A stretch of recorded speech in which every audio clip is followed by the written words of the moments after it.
Hi, and welcome to day 4 of our new series called Words Matter. And we went through 3 pretty typical days on this topic. I mean, most preachers would cover this. We've talked about the tongue's dangerous. It's an unruly evil. We have 2 ears, 1 mouth. Let's listen more than we speak. Profanity and gossip and the dangers of that. And today, day 4's topic is called sarcasm and joking.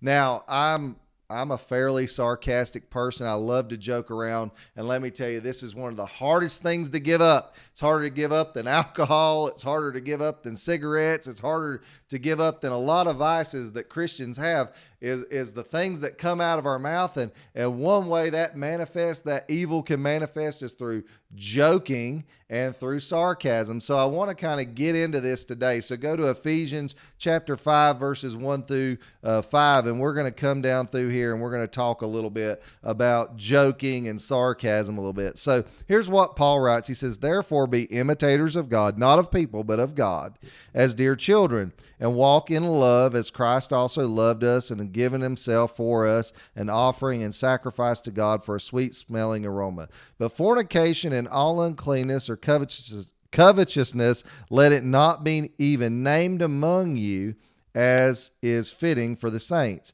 Neither filthiness, nor foolish talking, nor coarse jesting," that means joking, "which are not fitting, but rather giving of thanks." So other than doing those things, let's give thanks.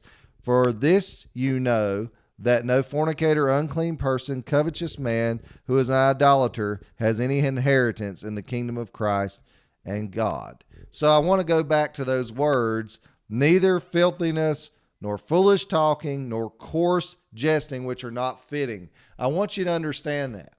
There is joking that's okay. Like, when people tell me Carolina's better than Duke in basketball, I know they're just joking. No one could seriously believe that, right? But what I do know is there's times where the joking can go too far and where it can be harsh, or even when sarcasm goes too far. A lot of things that we say in jest, like we're joking, there are tinges of truth, and we really sincerely mean what we're saying behind that, and people pick up on that, and it really can be hurtful to them. Not only that, but sometimes sarcasm brings in confusion because people don't know if you're being honest or if you're joking. So they don't know if you're kidding around or if you're being serious. It's especially hard with children for them to pick up whenever we're being sarcastic. But the coarse jesting is even worse, because there are times when we say hurtful things and we mean to it, but we masquerade it. We put a mask on it as though we're joking, but we're really being serious.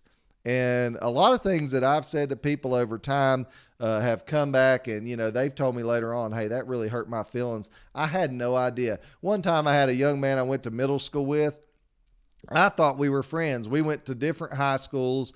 At graduation, when we were in high school, so like 4 or 5 years later after we had been in middle school class together, he told my girlfriend, who went to his high school, he said, "I hated Roy growing up, and I was wanting to fight him on the last day of school when we were in middle school." And why was he mad at me? Because I'd hurt his feelings with my words.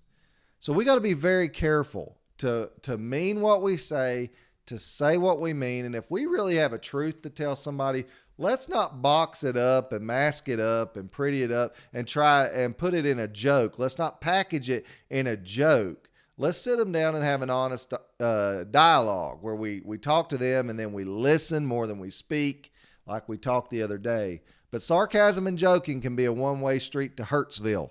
And I want to make sure you all know that. So if you find that sometimes you say things and your mouth gets away with you, hey, I can sympathize with that. But we also have to know, let's correct it, because Paul warned against it. Let's give grace with what we say. Let's be imitators of God, not of people. Because Paul said, coarse jesting, that's not fitting.